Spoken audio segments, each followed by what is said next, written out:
Jadi bisa kita katakan tidak semua berhukum kepada undang-undang buatan manusia tidak diperbolehkan.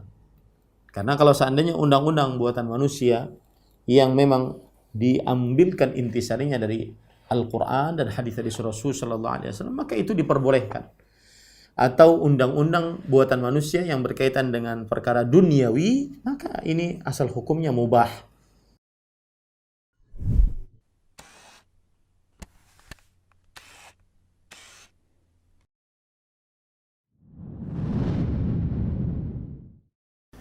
Assalamualaikum warahmatullahi wabarakatuh. Bismillahirrahmanirrahim. Innal hamdalillah nahmaduhu wa nasta'inuhu wa nastaghfiruh wa na'udzu billahi min shururi anfusina wa sayyiati a'malina.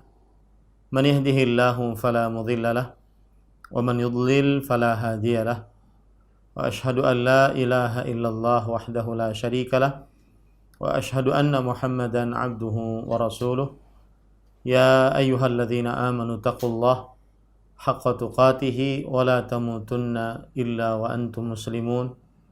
Ya ayyuhan nasu taqu rabbakumul ladzi khalaqakum min nafsin wahidah wa khalaqa minha zawjaha wa batha minhuma rijalan katsiran wa nisaa'a wattaqullaha alladzi tasaaluna bihi wal arham innallaha kana 'alaikum raqiba.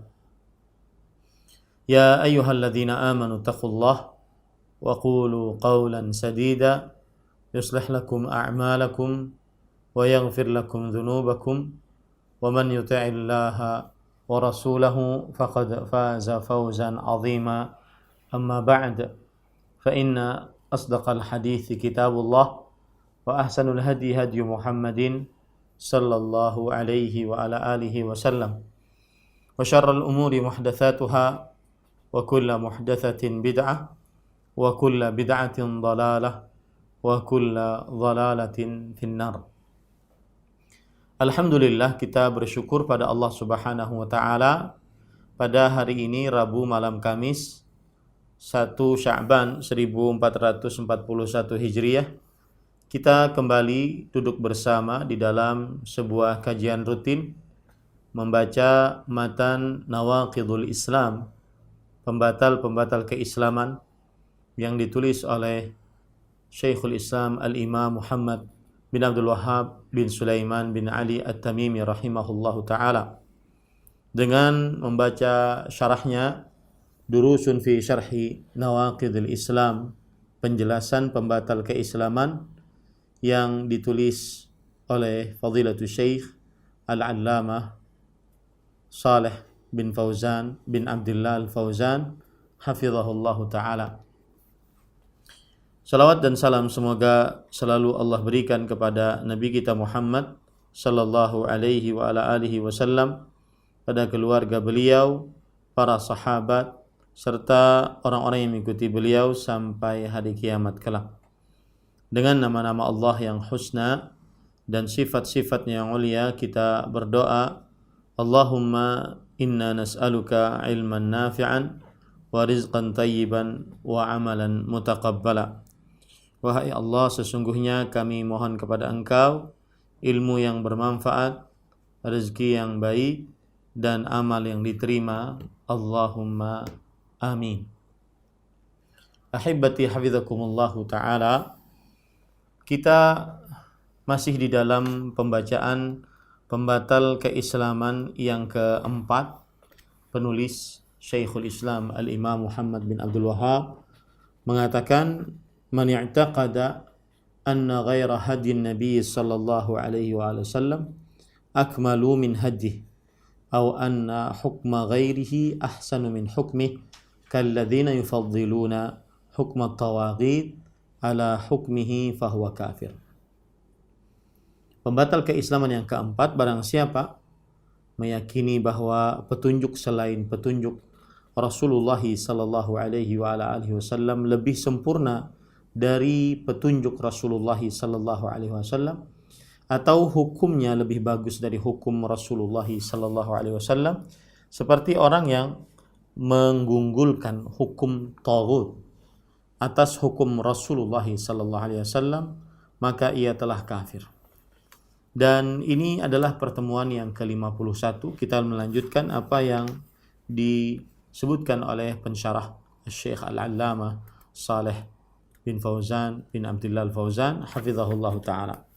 Setelah beliau menjelaskan bahwasanya berhukum kepada hukum Allah Subhanahu wa ta'ala bukan hanya dalam perkara al-munaza'at, persengketaan di dalam harta, ataupun pernikahan, persengketaan di dalam pernikahan, perceraian, talak, rujuk, tetapi berhukum kepada hukum Allah mencakup seluruh apa saja yang ada dalam syariat Islam, baik itu perkara akidah, atau ibadah, atau muamalah, atau adab dan akhlak. Maka kita lanjutkan. Kemudian Syekh Al-Allamah Dr. Saleh bin Fauzan bin Abdullah Al-Fauzan hafizahullah mengatakan, "Fal hukmu bima anzalallah 'amun wa laysa khassan bi masailil munaza'at wal khusumati fil amwali faqat, kama yadhunnu ba'dun nas." Yang artinya, maka berhukum dengan apa yang diturunkan Allah Subhanahu wa ta'ala itu mencakup semuanya. Tidak hanya khusus untuk permasalahan perselisihan dan persengketaan dalam urusan harta saja. Seperti misalkan persengketaan dalam urusan ahli waris, persengketaan di dalam urusan hutang piutang, bukan itu saja. Sebagaimana yang diduga oleh sebagian manusia. Wa amma umurul aqaidi fannasu yatrukun kullun yakhtaru ma yuridu wa yabqa ala ma yurid. Fahadha amrun azim wa khatirun jiddan. Sebagaimana yang diduga oleh sebagian manusia. Sementara manusia dibiarkan dalam permasalahan akidah, yaitu permasalahan yang berkaitan dengan keyakinan hati seorang muslim. Ini dibiarkan saja, masing-masing memilih yang diinginkan mereka dan tetap dalam dosa pada pilihan yang tidak diinginkan masing-masing.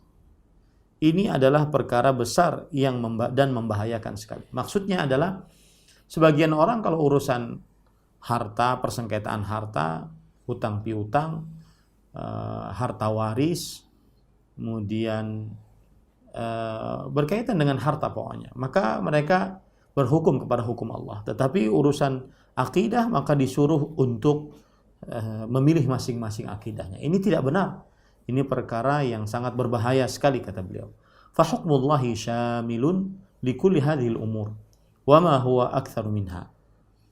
Hukum Allah mencakup semua permasalahan ini dan lebih banyak lagi. Maksudnya bukan hanya sekedar permasalahan persengketaan harta, permasalahan persengketaan pembagian harta waris, pembagian ataupun permasalahan hutang piutang dan semisalnya, tetapi lebih umum daripada itu.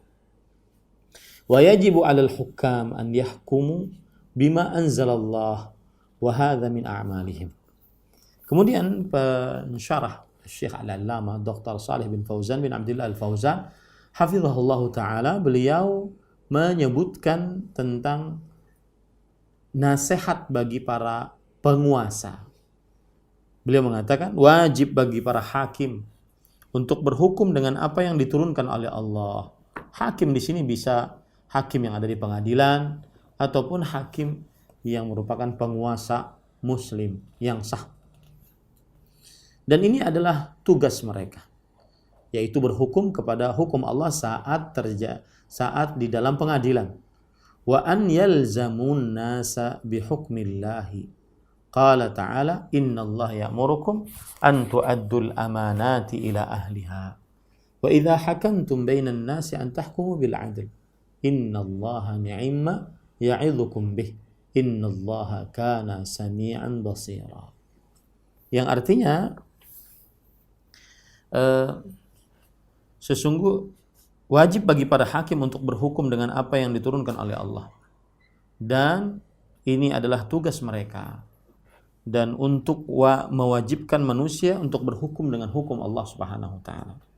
Allah Subhanahu wa taala berfirman, yang artinya sesungguhnya Allah menyuruh kamu menyampaikan amanat kepada yang berhak menerimanya, dan menyuruh kamu apabila menetapkan hukum di antara manusia supaya kamu menetapkan dengan adil. Sesungguhnya Allah memberi pengajaran yang sebaik-baiknya kepadamu.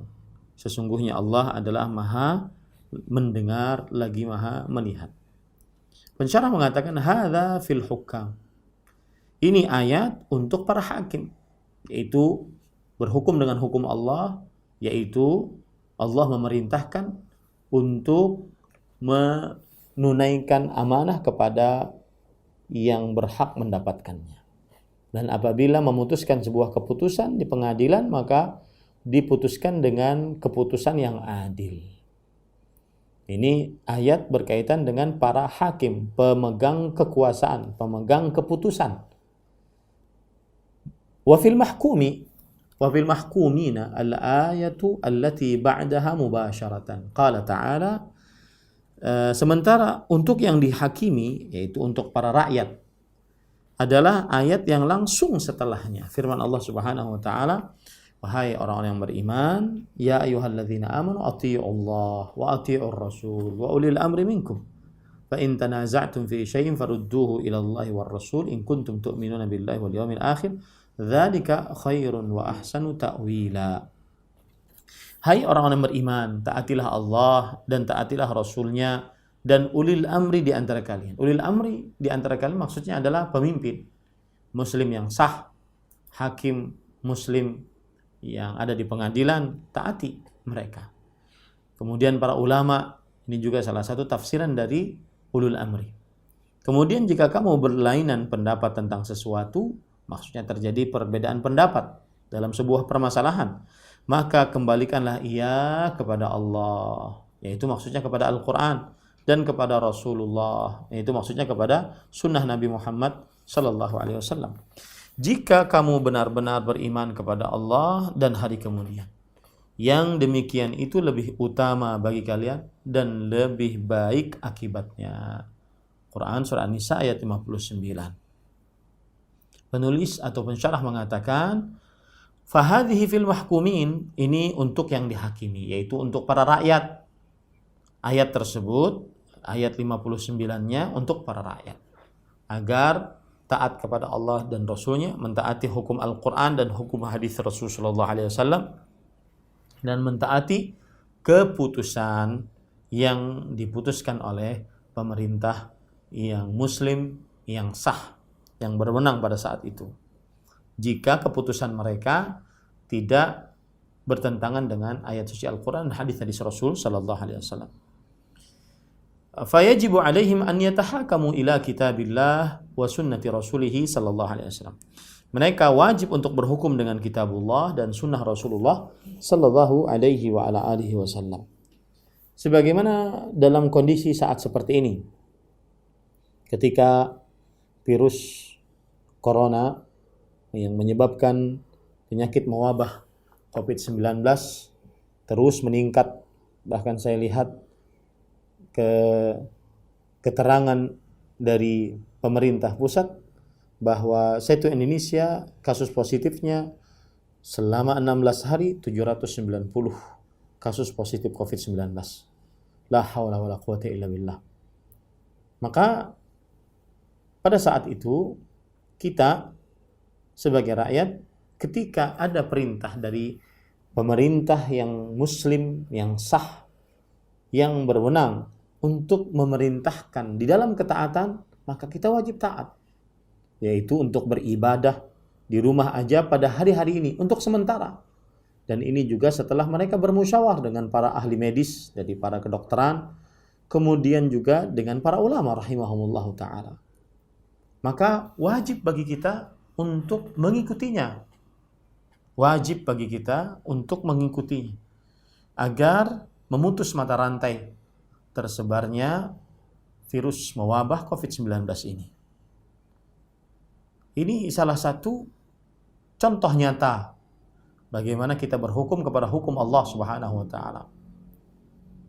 Yang mana apabila kita mentaati pemimpin muslim yang sah, maka kita akan mendapatkan pahalanya sebagaimana kita mentaati Allah dan Rasulnya sallallahu alaihi wasallam selama perintah mereka tersebut tidak bertentangan dengan syariat Islam. Perintah untuk di rumah aja, perintah untuk beribadah, sholat sunnah, sholat wajib di rumah aja, sholat Jumat diganti dengan sholat zuhur di rumah aja, kemudian menghindari keramaian-keramaian, tidak berkumpul dalam satu tempat dalam jumlah orang yang begitu banyak sehingga dikhawatirkan bisa menularkan penyakit mewabah COVID-19 yang semakin hari, yang asalnya dari 9 Maret hanya 2 kasus positif COVID-19, sekarang sudah menjadi 790 dalam 16 hari. Bayangkan kita apakah masih kita bertanya tidak wajibkah kita untuk berdiam diri di rumah sesuai dengan perintah pemerintah dan juga disepakati oleh para ulama rahimahumullahu ta'ala, baik yang di luar negeri ataupun di dalam negeri, baik yang di tanah Hijaz, kota Mekah, kota Madinah, ataupun yang di dalam negeri. Jadi terutama daerah-daerah yang sudah tersebar penyakit mewabah COVID-19, banyak PDP-nya, pasien dalam pemantauan, apalagi banyak positifnya COVID-19, maka wajib mereka untuk berdiam diri di rumah aja, beribadah di sholat wajib dan sunnah di rumah aja. Dan kita mempunyai uzur di hadapan Allah Subhanahu wa taala bahwasanya ini adalah karena penyakit yang mewabah COVID-19 yang penyebarannya terlalu cepat, sangat cepat. Dan ini bukan untuk menakut-nakuti kaum muslimin, akan tetapi ini berbicara dengan bukti yang ada. Dan saya nasihatkan kepada yang masih tidak mau untuk beribadah di rumah aja, saya nasihatkan, jangan sampai kita menjadi penyebab seseorang muslim meninggal akibat kita tidak beribadah di rumah aja pada hari-hari ini. Karena kalau seandainya berkumpul di tempat yang banyak, sangat-sangat mungkin terjadi penularan dengan izin Allah Subhanahu wa taala tentunya. Sebagaimana yang sudah terbukti. Dan kalau seandainya PDP-nya banyak, positifnya banyak, semuanya merujuk kepada rumah sakit, tenaga medis terbatas, rumah sakit terbatas, akhirnya banyak korban yang berjatuhan karena tidak ditangani dengan baik. Bahkan disebutkan pula para dokter berjatuhan, meninggal. Mudah-mudahan yang muslim dari mereka diwafatkan dalam keadaan mati syahid, rahimahumullahu ta'ala. Maka wajib untuk mengikuti anjuran ini. Jangan sampai seseorang menganggap bahwasanya ini adalah perkara yang biasa, terutama di daerah-daerah yang benar-benar sudah banyak PDP-nya, sudah banyak kasus positifnya. Dan kita, Allahu a'lam, kita tidak mengetahui yang tercatat segitu, yang belum tercatat, yang tidak mau mengaku, Allahu a'lam. Maka kita wajib untuk menghentikan, memutuskan mata rantai penyebaran wabah COVID-19 dengan mentaati keputusan pemerintah dan para ulama rahimahumullahu ta'ala. Dan mereka para ulama, bayangkan para ulama di kota Hijaz, kota Mekah dan Madinah, mereka lebih dalam ilmunya, lebih tinggi takwanya, lebih dalam kewara'annya dalam berbicara, berfatwa. Masjidil Haram, Masjid Nabawi ditutup untuk umum, hanya sebagian dari pekerja yang masih sholat di sana. Masjid-masjid di sana ditutup demi tidak tersebarnya penyakit dan menjaga nyawa seorang muslim itu adalah salah satu tujuan syariat Islam. La zawalud dunya ahwanu 'indallah ahwanu 'ala Allah min qatli rajulin muslim. Sungguh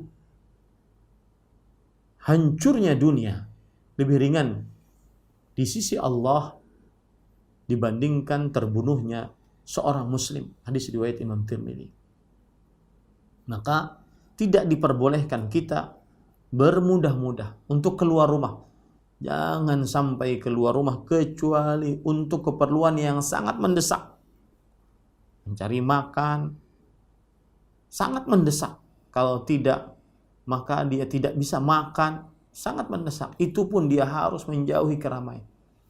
Jangan sampai bermudah-mudah karena dikhawatirkan kita termasuk yang penyebab tersebarnya COVID-19 yang akhirnya bisa menyebabkan seorang muslim terbunuh. Kemudian ahibati hafizakumullah ta'ala, lalu penulis pensyarah mengatakan fayajibu 'alal hukam an yahkumu bi syar'illah wa yajibu 'alal ra'iyah an yatahakamu ila syar'illah wa la yajuzu an yatahakamu ila taghut wal qawanin. Wajib bagi para hakim untuk menghakimi dengan syariat Allah. Maksudnya di pengadilan-pengadilan. Begitu juga pemerintah yang membuat undang-undang. Maka harus sesuai dengan undang-undangnya, harus sesuai dengan syariat Allah. Dan wajib bagi rakyat untuk berhukum dengan syariat Allah. Dan tidak diperbolehkan untuk berhukum kepada taghut. Taghut sudah kita pelajari. Pengertian yang paling komprehensif, menyeluruh adalah kullu ma tajawaza bihi al-'abdu haddahu min matbu'in aw muta'in aw ma'budin. Segala apa saja yang dilampaui batasnya oleh seorang hamba, baik itu berupa yang disembah melampaui batas. Yang disembah batasannya adalah Allah, dia lampaui batas kepada selain Allah. Atau yang ditaati batasannya adalah Allah, dia lampaui batas, dia taat kepada selain Allah. Atau yang diikuti batasannya adalah mengikuti Rasulullah sallallahu alaihi wasallam atas petunjuk dari Allah, dia lampaui batasan tersebut. Maka inilah taghut. Maka seorang muslim, baik itu pemimpin ataupun rakyatnya, berhukum kepada hukum Allah dan meninggalkan hukum taghut, sembahan selain Allah. Dan undang-undang buatan manusia. Di sini perlu ditafsil. Undang-undang buatan manusia, ada yang undang-undang tersebut berasal dari Al-Quran. Maka ini tetap ditaati. Adapun yang dimaksud adalah undang-undang buatan manusia yang tidak sesuai dengan Al-Quran dan hadis Rasul sallallahu alaihi wasallam, maka ini tidak diboleh ditaati. Kemudian juga undang-undang tersebut perlu diperhatikan juga kalau undang-undang buatan manusia, kalau yang berkaitan dengan duniawi, pengurusan lalu lintas, pengurusan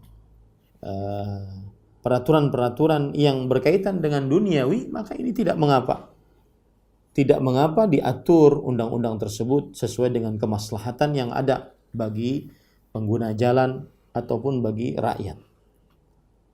Tetapi apabila sudah ada undang-undang berasal dari Al-Quran, hadis Rasulullah SAW, maka harus membuat undang-undangnya sesuai dengan apa yang ada dalam Al-Quran, hadis Rasul Sallallahu Alaihi Wasallam. Jadi bisa kita katakan tidak semua berhukum kepada undang-undang buatan manusia tidak diperbolehkan. Karena kalau seandainya undang-undang buatan manusia yang memang diambilkan intisarinya dari Al-Quran dan hadis dari Rasul Sallallahu Alaihi Wasallam, maka itu diperbolehkan. Atau undang-undang buatan manusia yang berkaitan dengan perkara duniawi, maka ini asal hukumnya mubah. Asal hukumnya mubah. Yang tidak diperbolehkan adalah undang-undang buatan manusia yang menandingi hukum-hukum Allah Subhanahu wa taala di dalam Al-Qur'an atau hadis dari Rasul sallallahu alaihi wasallam atau hukum-hukum dari Rasulullah SAW dalam hadis-hadisnya. Kemudian pensyarah membawakan ayat. Qala ta'ala, alam tara ila alladhina yaz'umun annahum amanu bima unzila ilaika wa ma unzila min qablik yuriduna an yatahakamu ila at-taghut wa qad umiru an yakfuru bih wa yuridu asyaitanu an yudhillahum dhalalan ba'ida. Wa idza qila lahum ta'alu ila ma anzala Allah wa ila ar-rasul ra'aital munafiqin yasudduna 'anka sududa. Apakah kamu tidak memperhatikan orang-orang yang mengakui dirinya telah beriman kepada apa yang diturunkan kepadamu? Mengakui dirinya telah beriman kepada apa yang diturunkan kepadamu, yaitu ada orang-orang yang mengaku beriman kepada Nabi Muhammad SAW, beriman kepada wahyu yang dibawa oleh Nabi Muhammad SAW. Apakah kamu tidak memperhatikan orang-orang seperti ini? Dan kepada apa yang diturunkan sebelum engkau? Mereka juga beriman kepada ajaran nabi-nabi sebelum Nabi Muhammad SAW. Mereka hendak berhakim kepada taghut, yaitu menyerahkan keputusan kepada sembahan selain Allah. Berarti mereka cuma mengaku saja. Nah, ini menunjukkan bahwasanya orang yang mengaku beriman kepada wahyu yang dibawa oleh Nabi Muhammad SAW, maka pada saat itu dia wajib beriman atau berhukum kepada hukum Allah dan Rasulnya Sallallahu Alaihi Wasallam, dan tidak berhukum kepada hukum taghut. Padahal mereka telah diperintahkan untuk mengingkari taghut itu, dan setan bermaksud menyesatkan mereka dengan penyesatan yang sejauh-jauhnya. Apabila dikatakan kepada mereka, marilah kamu tunduk kepada hukum Allah yang telah Allah turunkan kepada dan kepada hukum Rasul Sallallahu Alaihi Wasallam, niscaya kamu lihat orang-orang munafik menghalangi manusia dengan sekuat-kuatnya dari mendekati kamu. Quran surah An-Nisa ayat 60 sampai 61. Ayat ini memberikan pelajaran kepada kita bahwasanya sifat orang-orang munafik adalah tidak berhukum kepada hukum Allah Subhanahu wa taala, tapi mengaku berhukum kepada hukum Allah Subhanahu wa taala. Dan ayat ini jika kita perhatikan juga bahwasanya kebiasaan orang-orang munafik adalah mereka senantiasa menghalang-halangi manusia dari mengerjakan hukum Allah Subhanahu wa taala. Kemudian pensyarah mengatakan, wa sababu nuzuli hadhihi al-ayah kama huwa ma'lum annahu hasalat khusumatun baina rajulin minal munafiqin alladhina yaz'umuna annahum muslimun wa baina yahudi faqala al-yahudiyyu natahakamu ila Muhammadin sallallahu alaihi wa sallam li'ilmihi anna Muhammadan la ya'khudhu rishwah. Yang artinya sebab diturunkan ayat ini, Quran surah An-Nisa ayat 60 sampai 61 adalah sebagaimana diketahui bahwa telah terjadi persengketaan antara seorang lelaki munafik dengan seorang dari kaum Yahudi. Orang Yahudi tersebut berkata, mari kita berhukum kepada Nabi Muhammad sallallahu alaihi wasallam. Karena Yahudi ini tahu bahwa Muhammad sallallahu alaihi wasallam tidak menerima suap. Tidak menerima suap, ya. Wa qala al-munafiq natahakamu ila Ka'ab ibn al-Ashraf al-Yahudi li'annahu ya'khudhu ar-rishwah ma'a za'mihi annahu mu'min. Fa anzala Allahu hadhihi al-ayah alam tara ila alladhina yaz'umun annahum amanu bima unzila ilaika wa ma unzila min qablik yuriduna an yatahakamu ila at-taghut wa qad umiru an yakfuru bih wa yuridu syaitanu an yudhillahum dhalalan ba'ida. Yang artinya kemudian orang munafik ini mengatakan mari kita berhukum kepada Ka'ab bin al-Ashraf al-Yahudi. Ka'ab bin Ashraf al-Yahudi. Kenapa munafik ini ingin berhukum kepada hukum Ka'ab bin Ashraf al-Yahudi? Karena ia tahu bahwa Ka'ab bin al-Ashraf al-Yahudi ini menerima suap dengan dugaannya bahwa ia adalah seorang mukmin. Maka Allah Subhanahu wa taala menurunkan ayat tadi, Quran surah An-Nisa ayat 60. Kemudian ahibati hafizakumullah taala, wa huwa Ka'ab ibn al-Ashraf, ketika Allah berfirman, maka mereka berhakim kepada taghut. Taghut yang dimaksud di sini adalah Ka'ab bin Al-Ashraf. Wa ghairuhu mimman yahkumu bighairi ma anzalallah. Dan selain dari Ka'ab bin Al-Ashraf, dari orang-orang yang berhukum kepada selain apa yang diturunkan oleh Allah Subhanahu wa taala. Fa kullu man hakama bighairi ma anzalallah muta'ammidan fa huwa taghut. Maka kata Syekh, siapa orang yang menghukumi dengan selain apa yang diturunkan oleh Allah secara sengaja, maka ia adalah taghut. Jadi setiap orang yang berhukum kepada hukum selain Allah dengan sengaja, maka dia adalah taghut. Wa taghut min at-tughyan wa huwa al-khuruju 'anil haqq. Dan taghut berasal dari kata tughyan yang artinya melampaui batas dan keluar dari kebenaran. Kemudian pensyarah membawakan ayat panjang yaitu surat An-Nisa ayat 60 sampai 65. Ya, 60 sampai 65. Saya bacakan artinya. Padahal mereka telah diperintahkan mengingkari taghut tersebut, dan setan bermaksud menyesatkan mereka dengan penyesatan yang sejauh-jauhnya.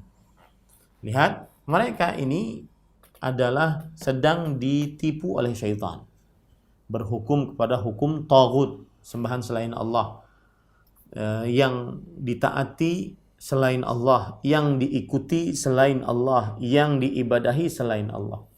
Dan itu adalah gangguan-gangguan syaitan. Ya, gangguan-gangguan syaitan. Maka kalau seandainya ada orang misalkan jelas-jelas gurunya taghut, misalkan jelas-jelas gurunya taghut karena memerintahkan kepada hukum selain hukum Allah Subhanahu wa taala, memerintahkan kepada kesyirikan, memerintahkan kepada perbuatan bid'ah, nah, maka ini taghut. Maka pada saat itu kalau seandainya dia masih memaafkan gurunya, ustadznya, atau yang dipanutinya, padahal gurunya, ustadznya, atau yang dipanutinya tersebut benar-benar melakukan kesalahan, penyimpangan dalam agama, maka dia sebenarnya zayyana lahumus syaitan. Syaitan telah menyesatkannya dengan sejauh-jauhnya. Kemudian ahibati hafizakumullah ta'ala,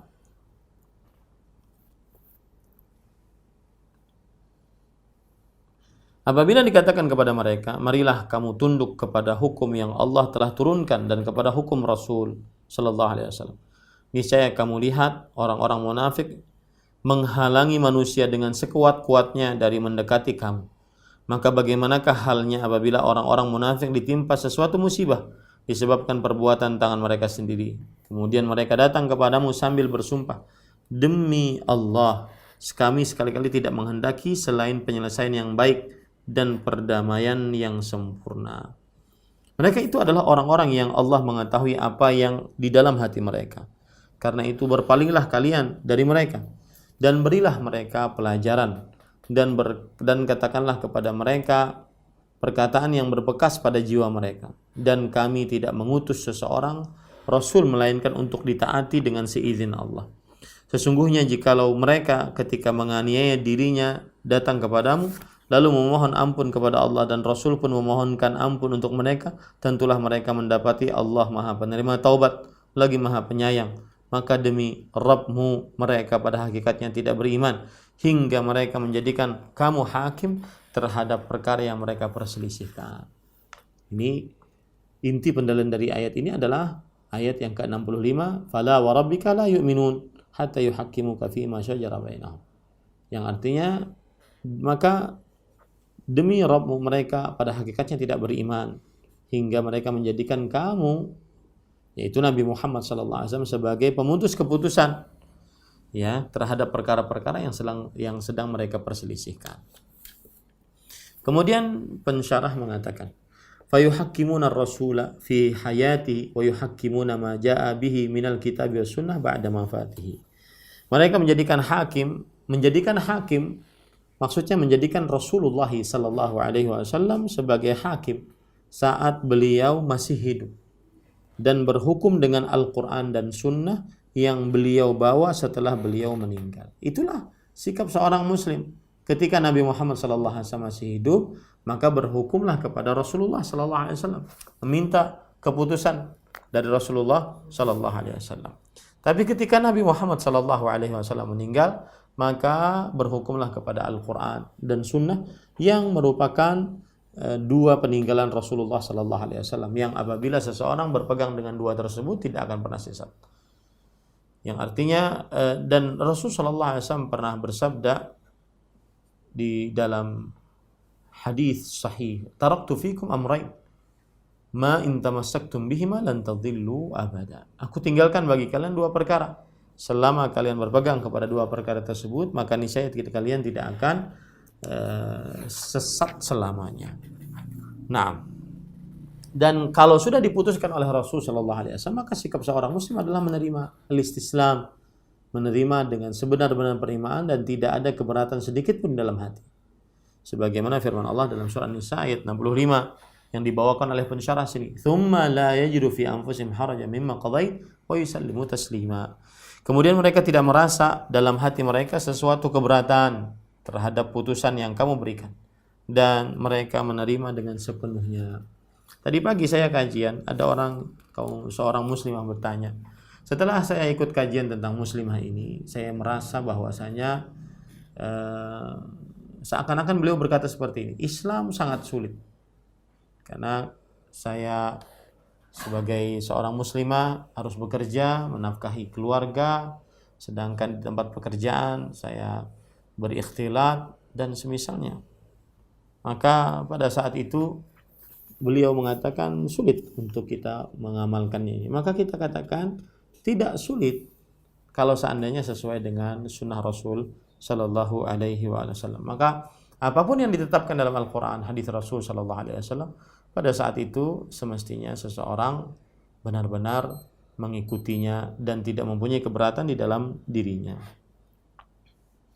Fayajibu 'alal muslimina hukkaman wa mahkumin an yahkumu aw an yatahakamu ila syar'illahi subhanahu wa la yastabdiluhu bighairihi. Yang artinya maka wajib bagi orang muslim, baik itu hakim atau yang dihukumi, untuk berhukum kepada syariat Allah dan tidak menggantinya dengan yang lain. Wa la yaqulul hukam nahnu nakhsha minad duwal al-kubra.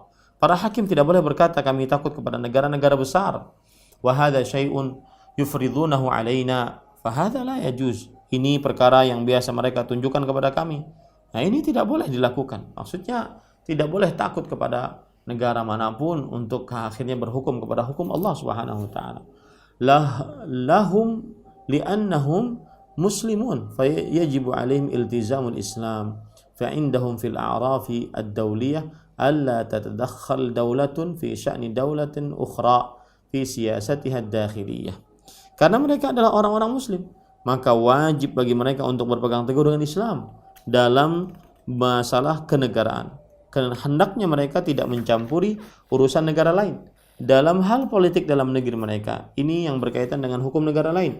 Ya, ini yang berkaitan dengan hukum negara lain. Maksudnya sudah terdapat di dalam peraturan internasional bahwa sebuah negara tidak boleh masuk ke dalam urusan negara lain. Hadza fi hukmihim hum, amma hukmullah azza wa jalla fa innahu la ta'ata li makhluqin fi ma'siyatil khaliq. Ini yang berkaitan dengan hukum negara lain.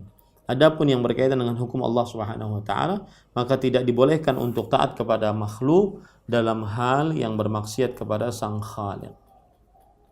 Lakin idza raja'na ila anzimatihim wajadna annahu la yajuz indahum an tatadakhal dawlatun fi anzimati dawlatin ukhra wa syu'uniha ad-dakhiliyah fa kayfa yaqulu haula nahnu mufarraduna alaina. Apabila kita pelajari undang-undang mereka, kita dapati bahwa bagi mereka negara tidak diperbolehkan untuk ikut campur dalam urusan negara lain dan urusan dalam negeri di negeri lain. Maka bagaimana para hakim ini berkata, kami terpaksa demikian. Tidak boleh sama sekali bagi seorang hakim muslim untuk tunduk kepada selain hukum Allah Subhanahu wa taala. Allah Subhanahu wa taala berfirman kepada nabinya, wa anihkum bainahum bima anzalallah wa la tattabi' ahwa'ahum wahdharhum an yaftinuka an ba'dhi ma anzalallahu ilaik. Dan hendaklah kamu memutuskan perkara di antara mereka menurut apa yang diturunkan Allah, dan janganlah kamu mengikuti hawa nafsu mereka, dan berhati-hatilah kamu terhadap mereka supaya mereka tidak memalingkan kamu dari sebagian apa yang telah diturunkan oleh Allah Subhanahu wa taala. Intinya pensyarah ingin mengatakan kepada kita, berhukumlah dengan hukum Allah Subhanahu wa taala apapun yang ada di depan kita. Tidak boleh berhukum kepada hukum selain Allah walaupun ancamannya dari negara-negara yang disebut besar. Hadza khitabun yashmalu kullu hakimin min hukamil muslimin ba'da Rasul sallallahu alaihi wasallam. Ini adalah ungkapan yang mencakup seluruh hakim dari hakim-hakim kaum muslimin setelah Rasulullah sallallahu alaihi wasallam. Kemudian pensyarah mengatakan, fa mas'alatul hukmi bima anzalallah mas'alatun 'azimah wa fiha tafasil kama dzakara ahlut tafsir. Permasalahan berhukum dengan apa yang diturunkan Allah adalah permasalahan yang besar, banyak rinciannya sebagaimana disebutkan oleh ahli-ahli tafsir. Fala yutlaqul kufru ala kulli man hakama bighairi ma anzalallahu bal yafsilu fi hadha baina man yara anna hukma ghairillahi ahsan wa annahu yusawi hukmallahi aw annahu mukhayyar fa hadha yuhkamu alaihi bil kufri al mukhriji minal millah. Tidak langsung disebut sebagai kafir orang yang berhukum kepada selain apa yang diturunkan oleh Allah. Ingat itu baik-baik. Tidak dihukumi langsung kekufuran orang yang berhukum kepada selain hukum Allah. Akan tetapi dibedakan dalam masalah ini antara orang yang berpendapat bahwa hukum selain Allah lebih bagus, atau setara dengan hukum Allah, atau punya pilihan.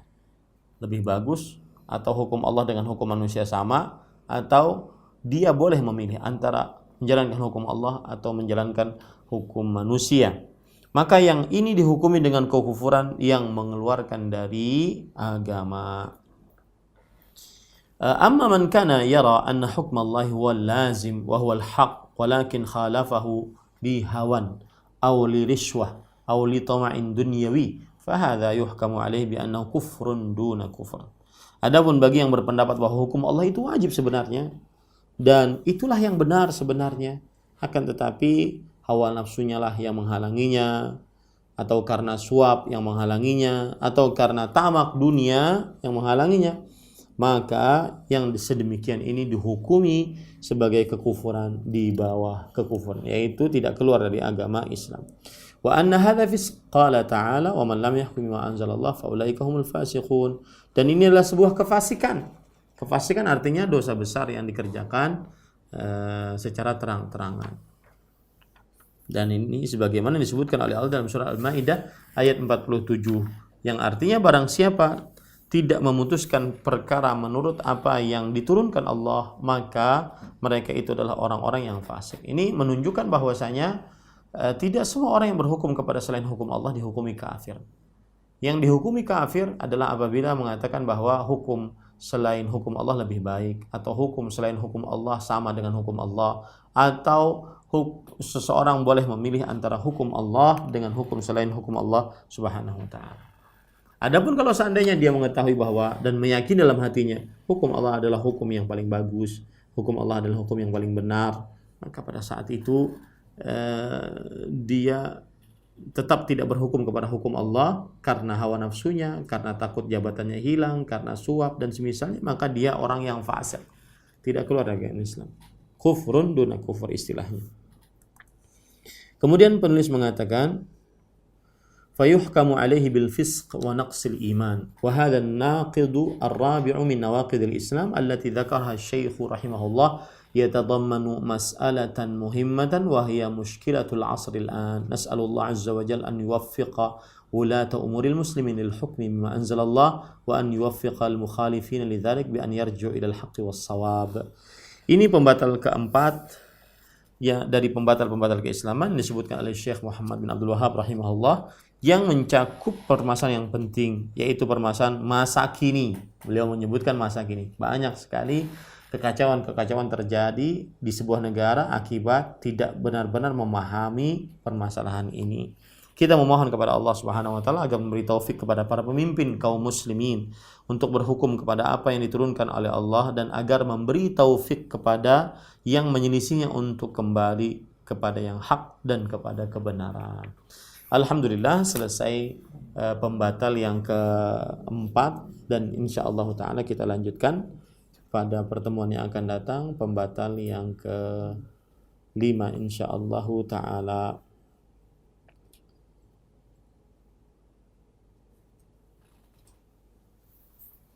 Ini kira-kira yang bisa kita sampaikan. Kita cukupkan dengan kafaratul majlis. Subhanakallahumma bihamdik asyhadu an la ilaha illa anta astaghfiruka wa atubu ilaik. Sallallahu nabiyana Muhammad walhamdulillahirabbil alamin. Wassalamualaikum warahmatullahi wabarakatuh. Terima kasih. Jazakumullah khairan wa barakallahu fikum. Video ini dibuat atas partisipasi dari donasi Anda. Semoga menjadi amal jariah bagi Anda semuanya.